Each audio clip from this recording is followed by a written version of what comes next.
and that's executory.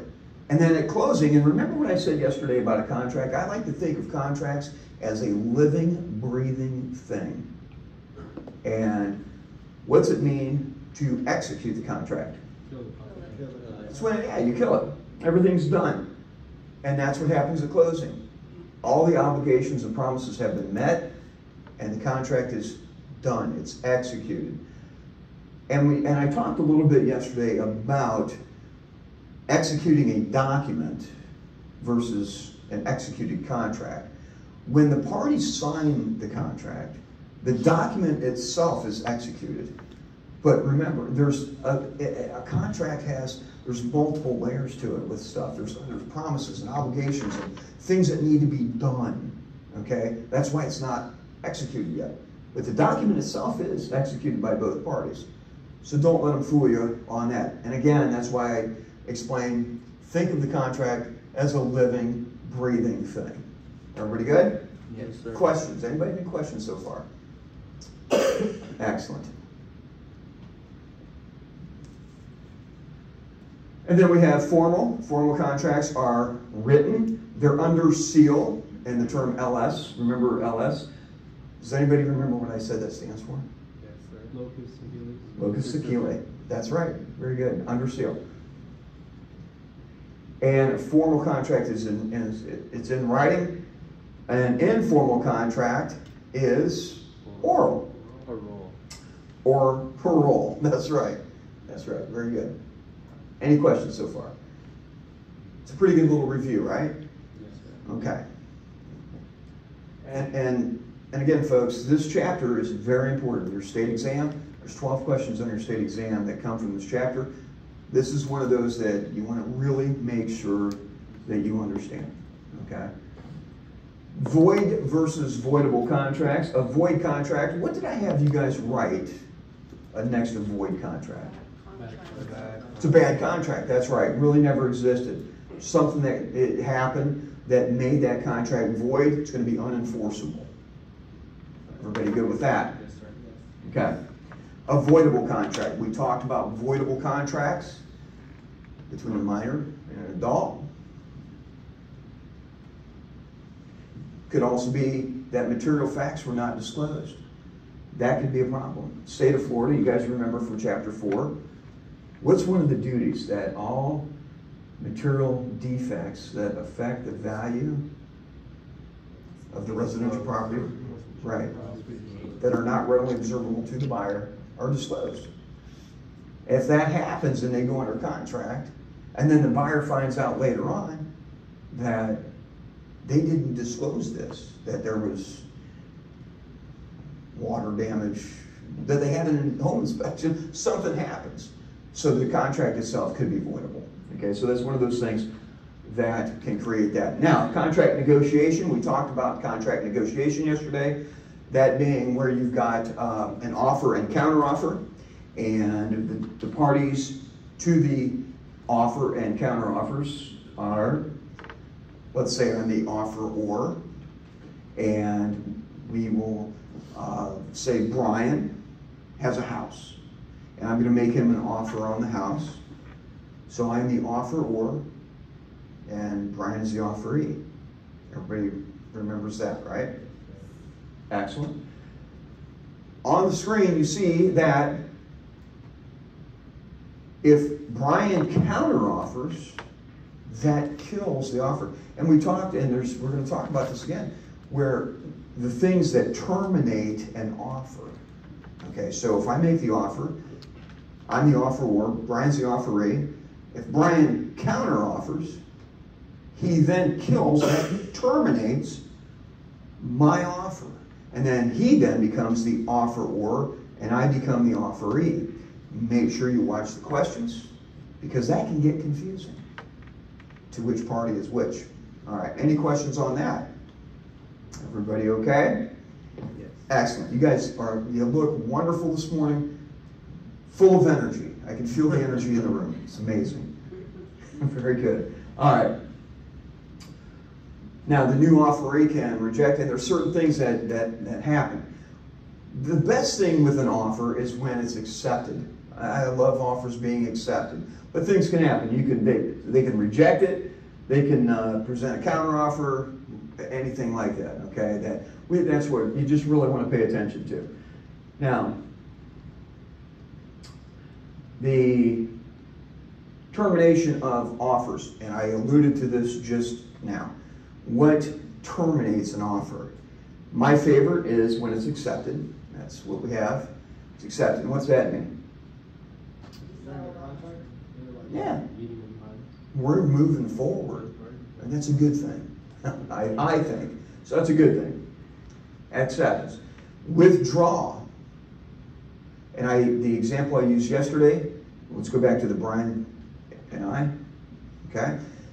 Make an offer to Brian. Say, Brian, he has until tomorrow, 5 p.m., to decide if he's going to accept, reject, or counteroffer my offer.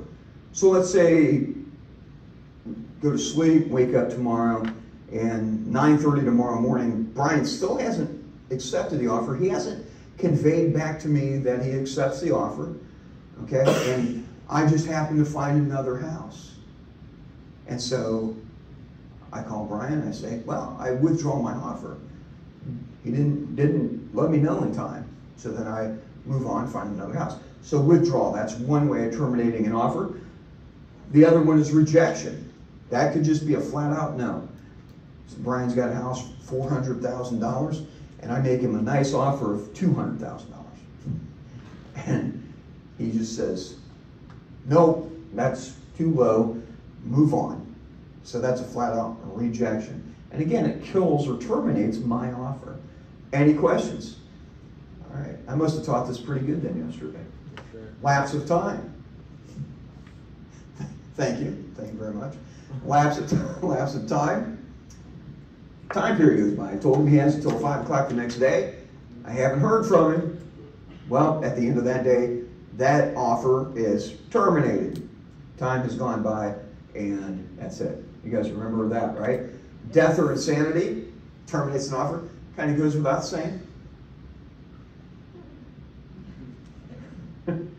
Destruction of the property, and that's another one. How about if you're or you make an offer? I make an offer to Brian, and all of a sudden, and he's mulling it over, and then a sinkhole, because we have sinkholes here in Florida, and a sinkhole sucks the house into the ground. That would terminate the offer, right? Makes sense, doesn't it? Yeah, because at that point, there's nothing to be bought except a hole with a house in it. Not good. All right. Performance. Now that is my favorite way to terminate a contract. So we're talking about contract termination here. And that's different than the termination of what we just talked about, which was termination of the offer. Very good. So now we're going to talk about what terminates the contract. And the best one, again, there's some that I have a favorite, is performance. That means all the obligations have been met, done, closing, and we all move on, everybody's happy, right? Performance is the best. Breach, we talked about breach yesterday. What does it mean to breach contract? Break your promise, right? Break your promise. Yeah, went back on your obligations. Did something you really shouldn't have probably done. Fail to meet your obligations. Revocation. Revocation that's where the parties just revoke. We're just going to revoke the contract. Parties terminates the contract. Now the renunciation is where both parties agree. So revocation could be something in the home inspection period. Are you guys familiar with that? So in an as-is contract in Florida, which we're talking about contracts, an as-is contract, there's an inspection period that the buyer can just walk away or revoke their obligations. They're done, okay? And it's in the contract that they have the time period to do that. Now, renunciation is that both parties just renunciate. We're done, okay? Thank you, Brian. Let's move on. There's no fighting about it. Probably is going to just give me the deposit, my escrow money back, and we're going to move on. Lapse of time. There is a quote on the screen, time is of the essence. We talked about that yesterday. And I gave some examples. What happens if you're 1 minute over time on the contract? It's done, yeah. Yeah, and I tell people all the time, you really have to understand that time is of the essence. And real estate agents and other people, but you have to really watch your time frames, okay? There's things that are in the contract that say things like, I'm going to make an effort to get financing within 30 days or whatever's on the contract, right? That has to be adhered to. Has to be adhered to. So that's what time is of the essence means. Abandonment, where they walk away. Typically with that, you abandon it, you're giving up your rights, and you've terminated the contract. That happened quite a bit back in 2009, where there was a lot of speculation on property back then. And it started in 2008, but the prices had gone up dramatically in 2003, 4, 5, even into 6, and then everything started to crash, and people would literally go under contract on places and give a deposit and escrow money and just walk away and abandon and lose their money. So that happened quite a bit. Now, what happens if somebody breaks their promises? They don't live up to their obligations in the contract. That's called what? Breach. Breach of contract. Excellent. All right. So what do we do if that happens? Well, you can sue, right? Take them to court. Sue them for cancellation. The wrong party can sue for cancellation. Now, I talked about suit for specific performance yesterday. You guys remember that? Yes. Does anybody remember the scenario I gave with that? You sold the guy the house, but now he doesn't want to move out. That's right. That's right. Sentimental value. What's that? You said sentimental value. Yeah, it's sentimental to them. And they decide they don't want to move. It's closing day. You got your U-Haul. You're ready to move in, right? You want to get the closing done. Everything's looking good.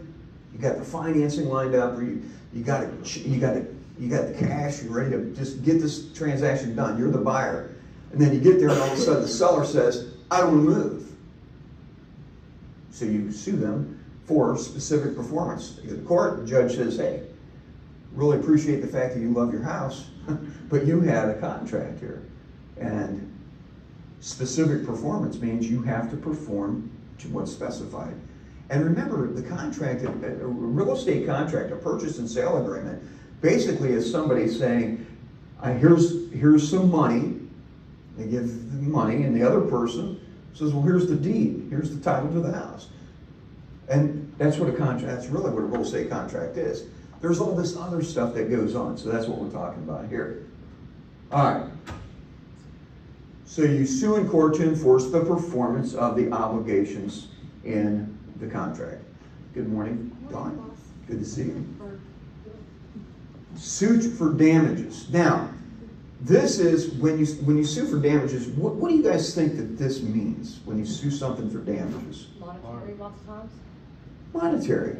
Yeah. So there's a couple terms that you need to know on what type of monetary damages are sued for. Okay. Liquidated damages. And what did I have you guys write for liquidated damages? It's the escrow money. That's correct. Amount of money noted in the contract. And that can be very important. If you recall from chapter 5, when we talked about escrow money, you remember there's some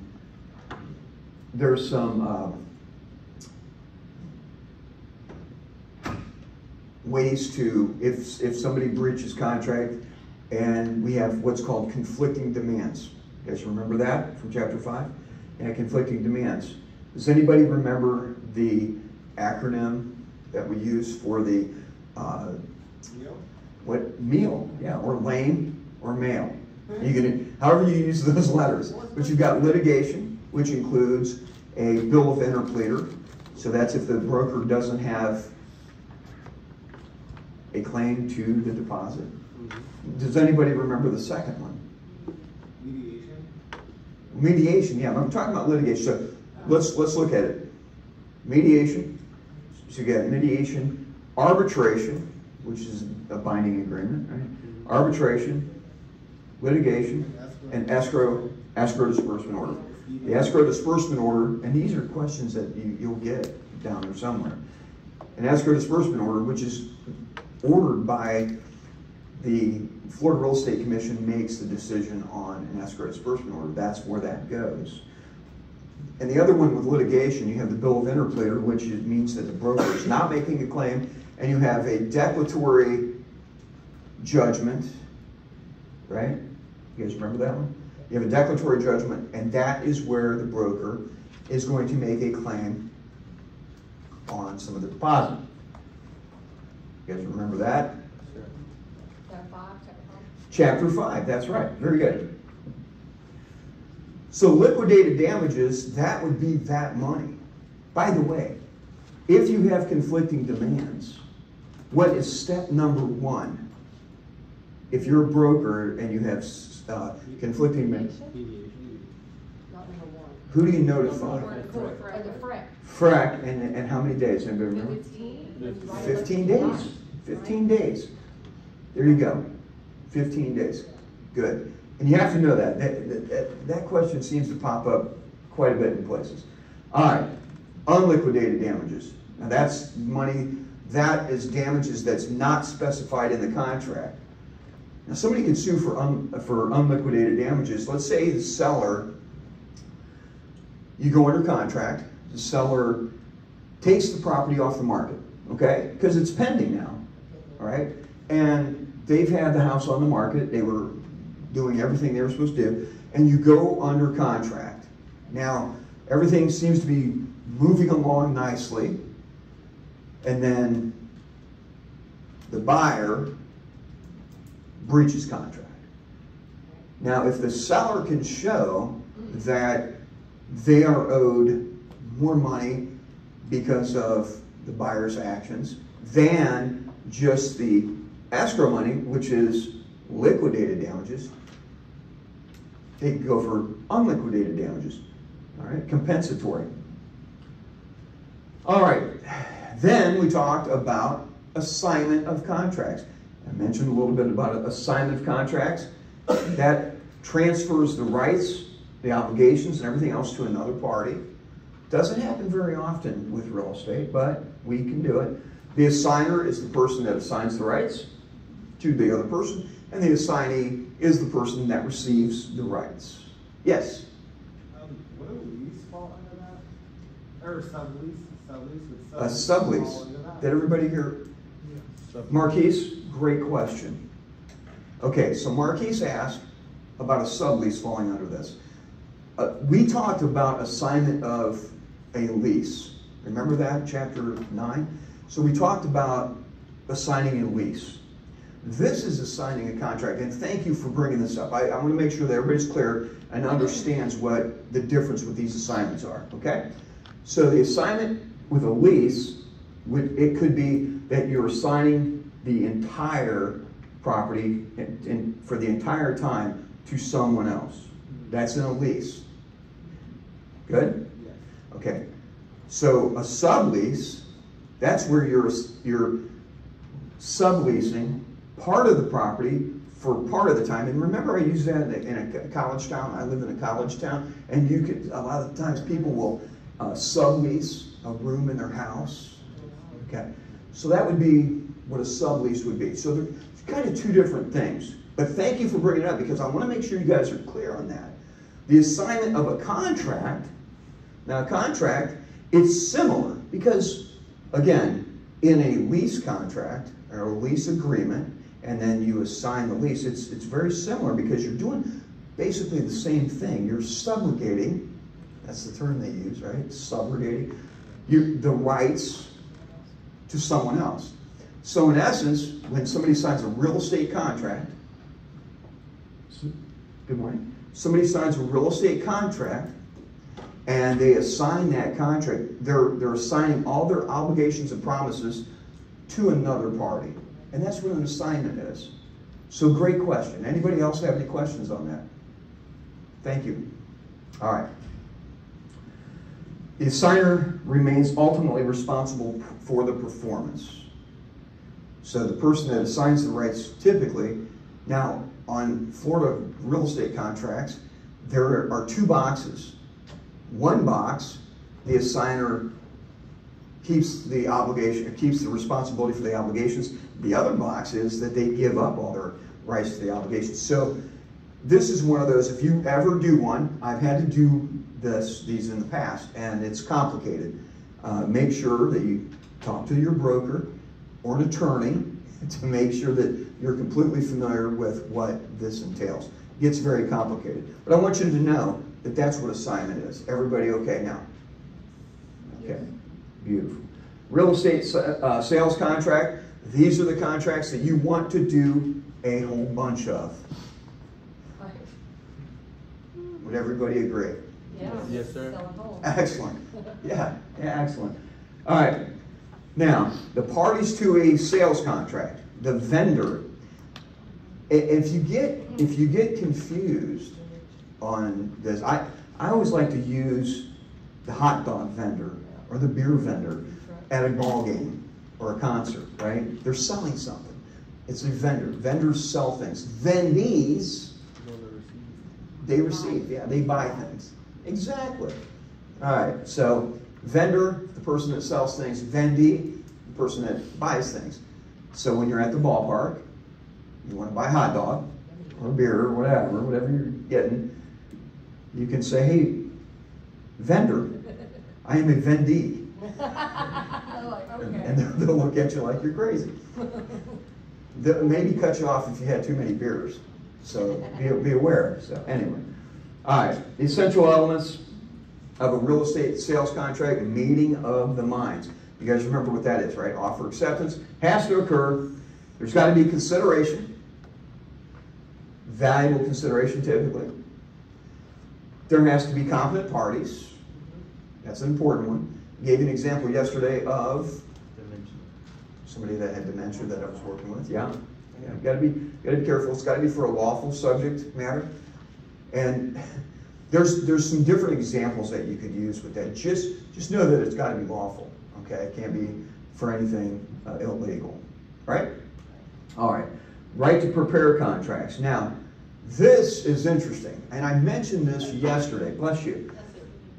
That we are not attorneys. I polled the class, and nobody admitted to being an attorney. Right? Okay, good. All right, so we're not attorneys, but as real estate licensees, we can fill in the blanks on contracts that have been approved by the Florida Realtors and the Florida Bar. Okay, so that's who creates our contracts. We do not write contracts. If you write a contract, that can be considered what? Practicing law. That's right. And again, unless you're active with the Florida Bar, we cannot practice law. All right. So real estate licensee, there's 4 contracts that we can do. The listing agreement, which I love listings. Okay, listings are good, but we can do those. We fill in the blanks. Sales contracts, again, love those, very good. Option contract and a buyer representation agreement. So we're going to talk about all those. All right. But those are the 4 contracts that we can actually get involved in.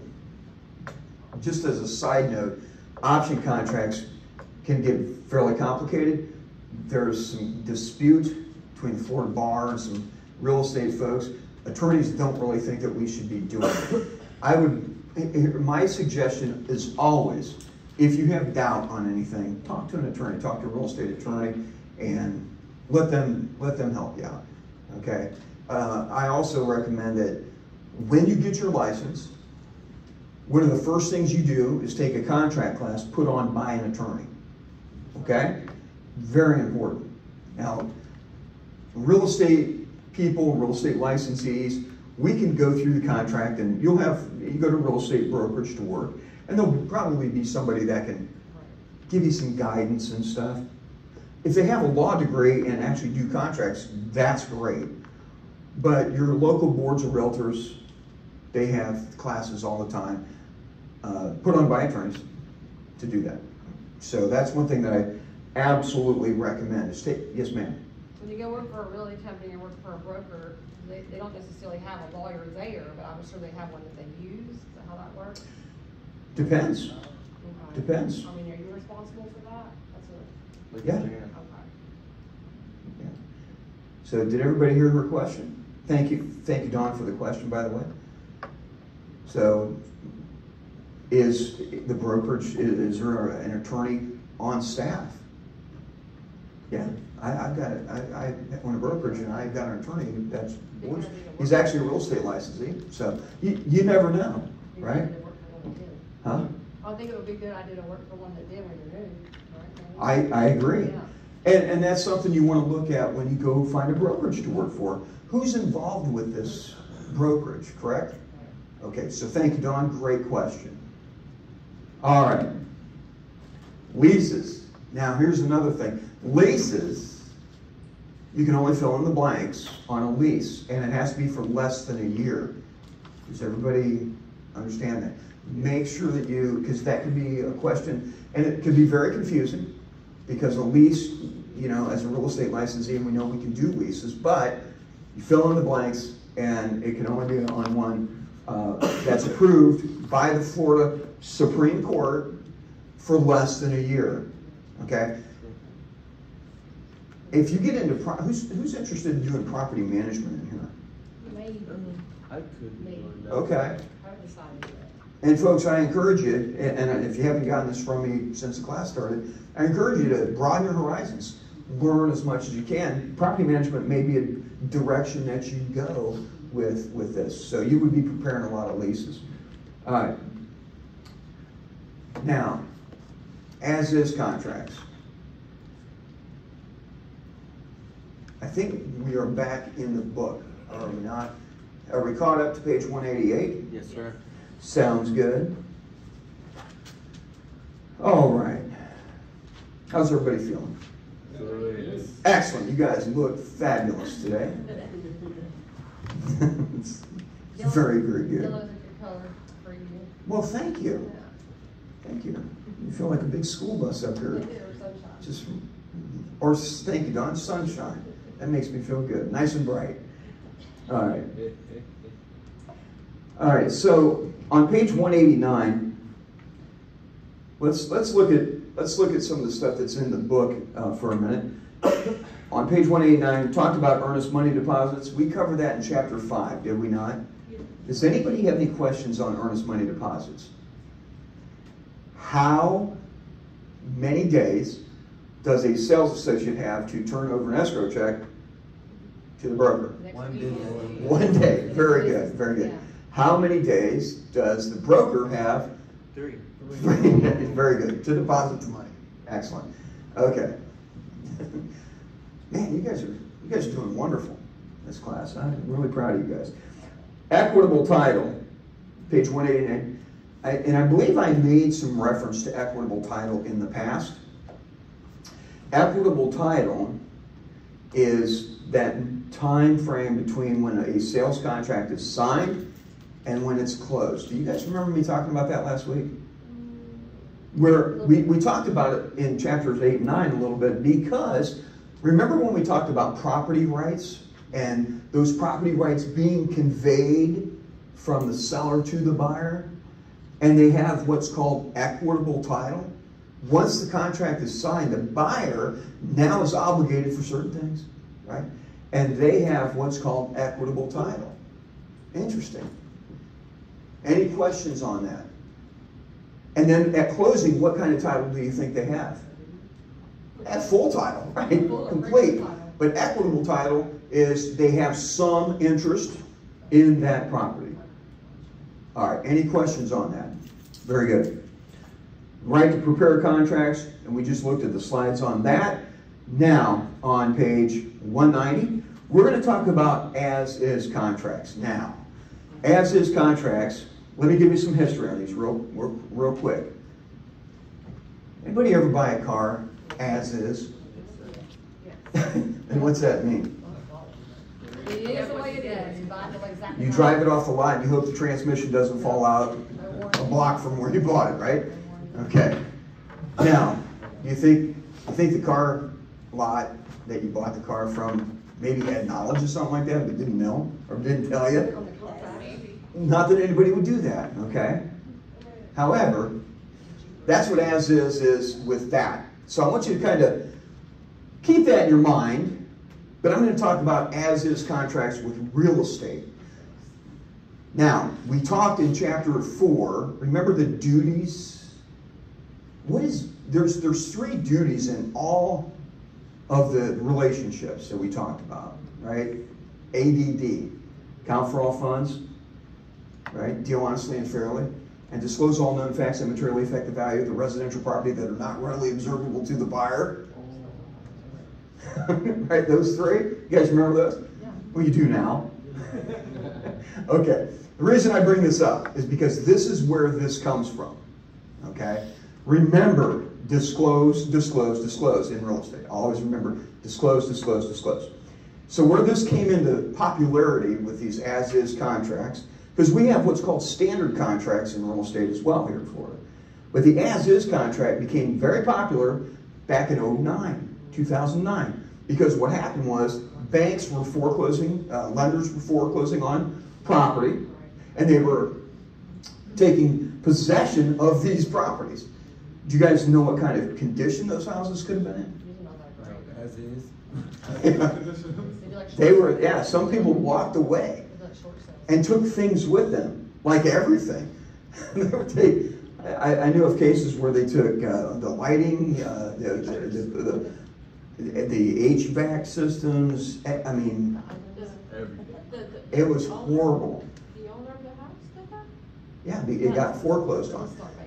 So the property gets foreclosed on, okay, and the borrower that was living in the house, they have to leave because the lender's taking over the property, right? So houses were in horrible condition. So what happened is these as-is contracts became popular because this is why. And I want you to remember this. The as-is contract does not make it okay for the seller to not disclose something. Okay? If the seller has knowledge of a defect, still has to be disclosed.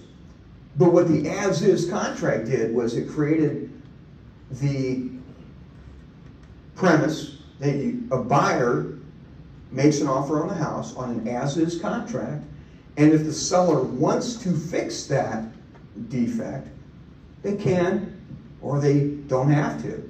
That's really what an as-is contract is with real estate. It does not say, well, the seller knows that the roof is shot and that everything's broke. What it says is that the seller has the option of either fixing some stuff or not. I'm not a huge fan of the as-is contract, and that's what most people use. Okay? So the as-is contract only creates the opportunity for the seller to not have to fix anything. And I think a lot of real estate people forget that, because I've done transactions in the past where they submit an offer. I'm the listing agent. They submit an offer on a property, and they think that the seller has to fix it, or they've got the option during the home inspection period to back out. The buyer can back out. But a lot of the times I think that there's this idea that the seller has to fix it. That's not true. So in the standard contract, which I don't even think we're really going to talk much about, but we talk about the as-is contract because you have to remember that disclosure is hugely important. Okay? Yes, ma'am. Can I follow like a short sale sometimes? Well, yeah, I mean, a short sale, everybody here, Dawn's question, chance applies to short sale. And in essence, it can, but a lot of this, that's where it came from. Okay, because the banks, when they owned the properties, they weren't going to dump money into the property. Okay, the banks, that's why they were selling them as is. You know, they would disclose everybody discloses everything they know. However, the lenders were like, we're not fixing anything, so just send us as-is contracts. And if you're a seller, or if you're a real estate agent representing a seller, you have to be able to explain this to your seller. You know, we can accept as-is contracts from buyers, right? And you can tell them no. Or the other contract, the standard contract, there's actually a state law that dictates how much the seller would have to fix to go into contract. So there's two different types of sales contracts, but a lot of people use the as-is. And again, there's some advantages and disadvantages to both, okay? So I just want you to know that that's really where the as-is contract came from. Any questions? No? And on the screen it talks about sellers must disclose material defects that are not readily observable to the buyer, right? It's standard, the standard sales contract, the seller agrees to expend a percentage of funds, and that's what I was saying. On that contract, on a standard contract, the seller is going to be obligated to make some repairs possibly. How does that affect like inspections or stuff like that? You always want to have a home inspection. And did you guys, thank you Dawn for the question. Dawn asked about inspection and how that works. So with that, anytime if you're representing a buyer, you want to recommend to them to have a home inspection done on either one of these contracts. Now the as-is contract, there's specific things, and again, the buyer can just walk away during the inspection period from the contract, cancel the contract based on a home inspection issue. And in the standard sales contract, the agreement would be, they could end the contract with the fact that maybe the repair is too costly and the seller, it's out of the realm of how much they're going or they're obligated to spend. Sometimes with a sales contract, a standard contract in the state of Florida says that a seller is responsible for at least, it starts at, okay, 1.5% of the sale price. Okay, so if you have a $100,000 house, what would the amount that the seller would have to fix? $1,500? So that's if it's a standard contract. If it's a standard contract, then that is, they would have to fix 1.5%, unless the offer made by the buyer says that the seller agrees, and the seller agrees to it, that they would maybe fix $3,000 or whatever. So remember, and I know Enrique told you guys this, that everything is negotiable. That's correct. All right. The as-is contract, the seller does not agree to stated percentage of repairs, and the buyer can cancel for any reason. Right? Any questions on that? Johnson versus Davis, that is the case.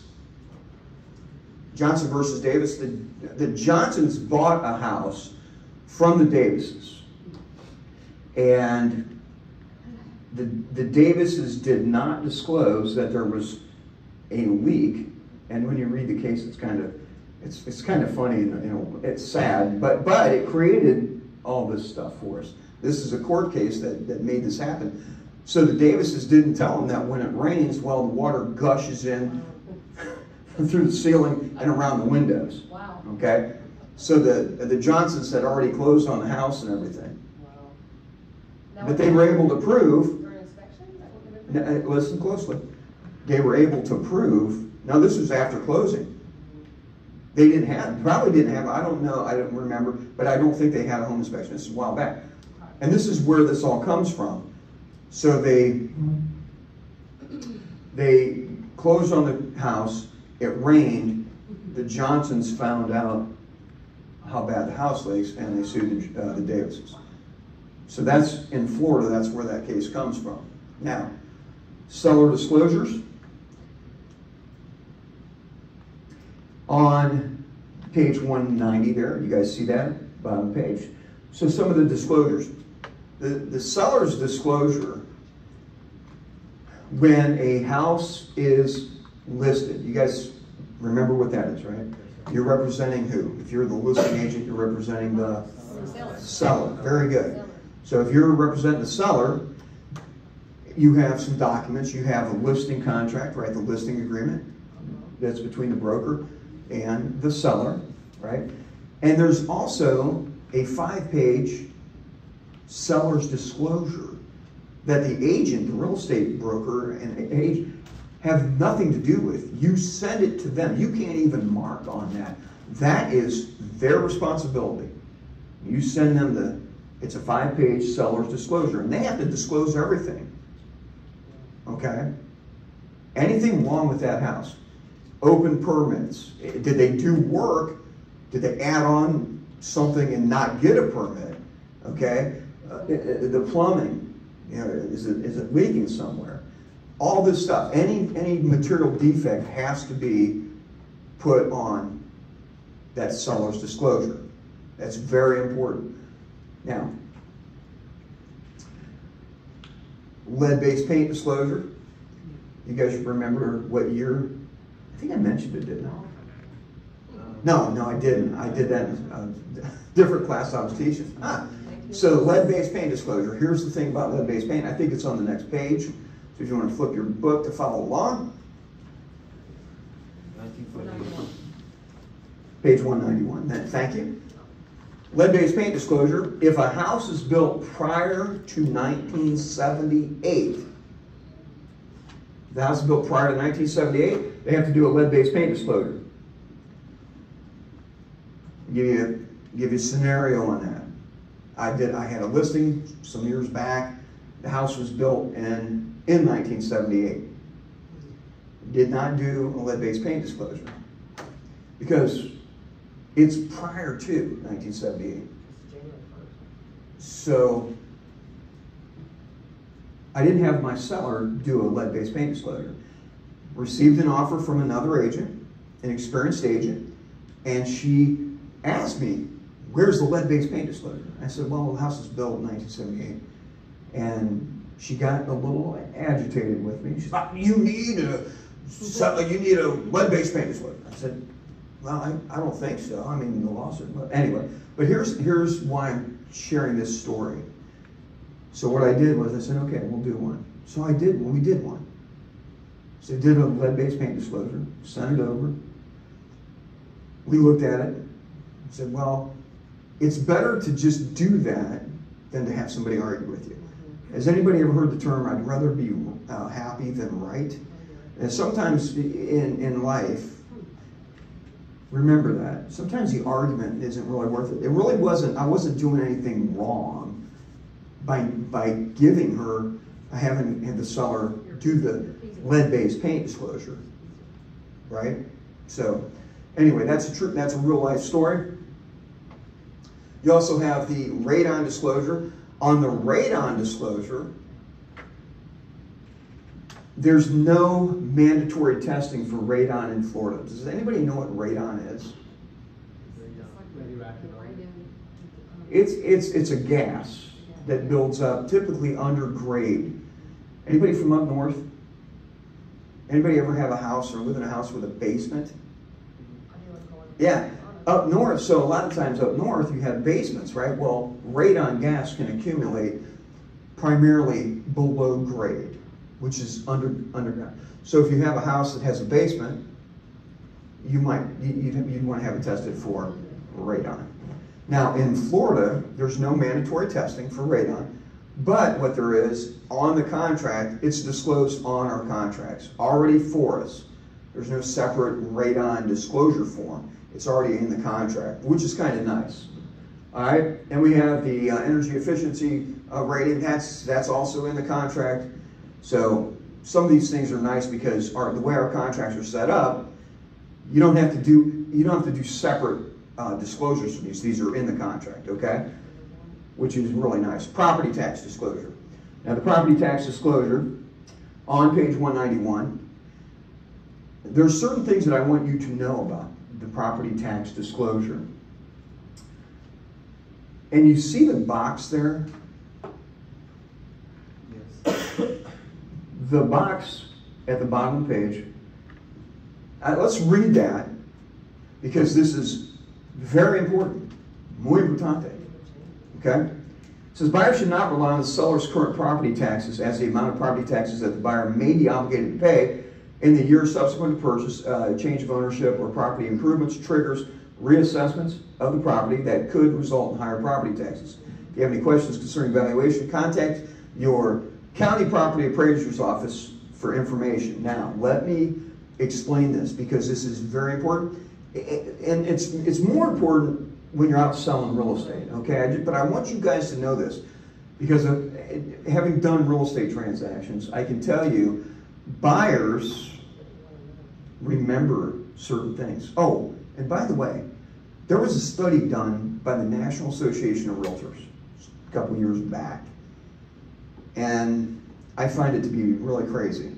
They polled a certain number of buyers a year after they had bought a house.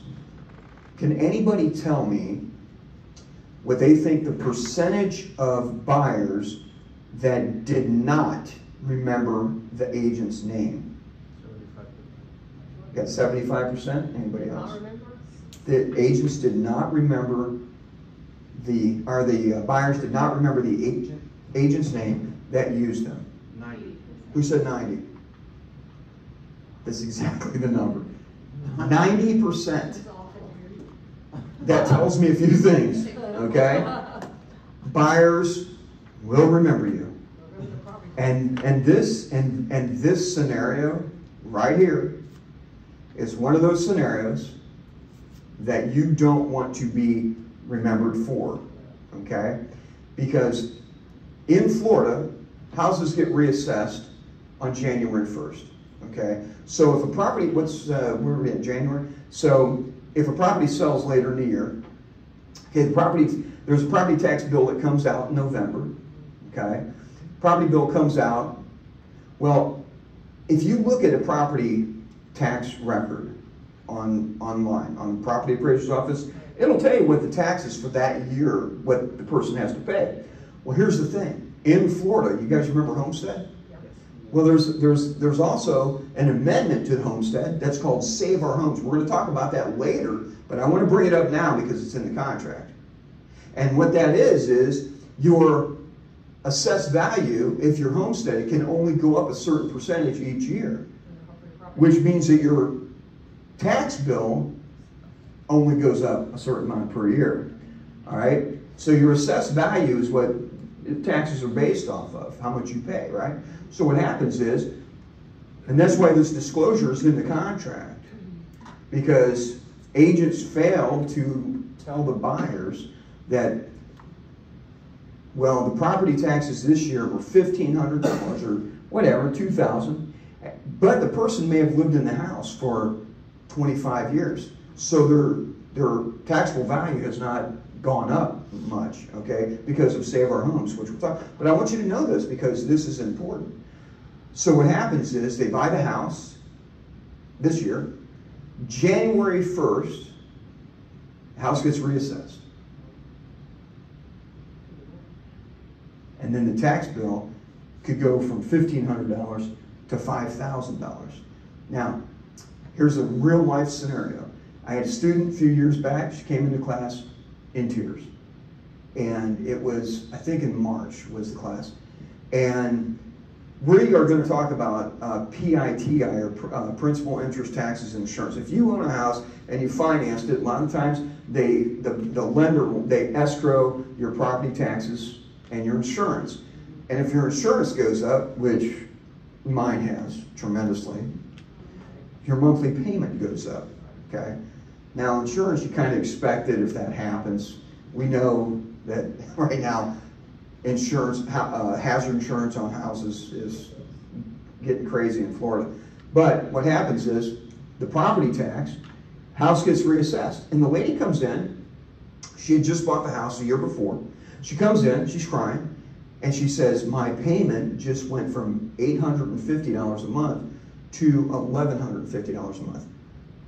And I said, oh, wow. Well, let me look at it. But it sounds like your house was reassessed and I said, do you know how long the seller had lived in the house? She said, oh, 20-something years. That was clue number one. Okay, so they they weren't paying much. Why does it matter? So what happened was, and I'm gonna explain it, because what happened when she bought the house, the taxes for that year were prorated, so let's say it was $1,500. Well, she may have paid a portion of it, or received credit for it if the homeowner, which we're gonna talk about later, but she probably received, it was probably a lot less. That's why her payment with principal, interest, taxes, and insurance were $850. House gets reassessed, the lender is notified, and now her payment went up. So that is what this disclosure is all about. All right? Any questions? Yeah, property taxes, I could be wrong, I mean, I know that the buyers are definitely asking about that for sure. And isn't it vary by the, how do they assess the amount? Is it vary by? We're the going to get area? into that. Thank you. And thank you, Dawn, for that question. Dawn asked about assessment and how that's worked. We're going to talk about that in chapter 18. Okay? Very important stuff. But at this point, what I really want you to know is why that disclosure is on the contract. And by the way, if you sell a house, you represent the buyer, make sure and follow up with them. Tell them that they have to make sure that they file for homestead by January 1st. Make sure that they're filed for that coming year. But they're still going to pay a higher tax. As long as values are going up, they're probably going to have to pay a higher tax. But you want to let buyers know, because she told me that her agent did not tell her, and she was furious. She was furious at that agent. Yes, sir. So, if you let your buyers, if you disclose that so they can be aware of that, if they file for homestead, does that prepare them for the future when, because it's going to go up no matter what, but it helps them with tax exemption. Yeah, correct. Absolutely, and thank you, Brian. Great question. And the best part is that if you're communicating all this with them, and he's asking pretty much about what, you know, that it's going to go up, and how do you really want to handle it, and this and that. So with that, you really, it's all about the communication. And the other part to that is know your resources. Always know your resources. I told you guys I was an appraiser for a number of years, right? I always had to check my resources multiple times, okay? Verify things. So if there's questions, contact the property appraiser's office, okay? They actually, there's calculators on property appraiser's office websites that you can actually put in a sale price and some other factors, and they can estimate. If there's any question, you can call the property appraiser's office. And by the way, I always encourage my students, get to be friends with people at the property appraiser's office. Get to be friends with people in government agencies that may be able to give you some insight on properties down the road. Very important. All right. Foreign investment and real property tax, or FIRPTA. We're going to talk more about that later. That is, FIRPTA is when the property is owned by a foreign national, and there's an amount that has to be held back, and we'll get into that later. So if you have, I've had sellers that lived in Canada, that was their primary residence, that there had to be a specific amount, and that's on page 192. And another very important one is the Homeowners Association, HOAs. HOAs, very important. And does anybody live in an HOA? Okay, so you have the restrictive covenants and things that you can and can't do. My recommendation is always make sure that if you're working with a buyer, that you have them look at the restrictive covenants of a house that they're going to be possibly buying. Because you want to make sure they may own a company with a company truck that has lettering on it. A lot of HOAs, you can't park that in the driveway. That's when you want to tell them to get some magnetic. Always try to have a solution for people too. That's another thing. So, you know, if it's a magnetic sign, peel it off at night and not have it on a vehicle. So that's important. All right, any questions on that? All right.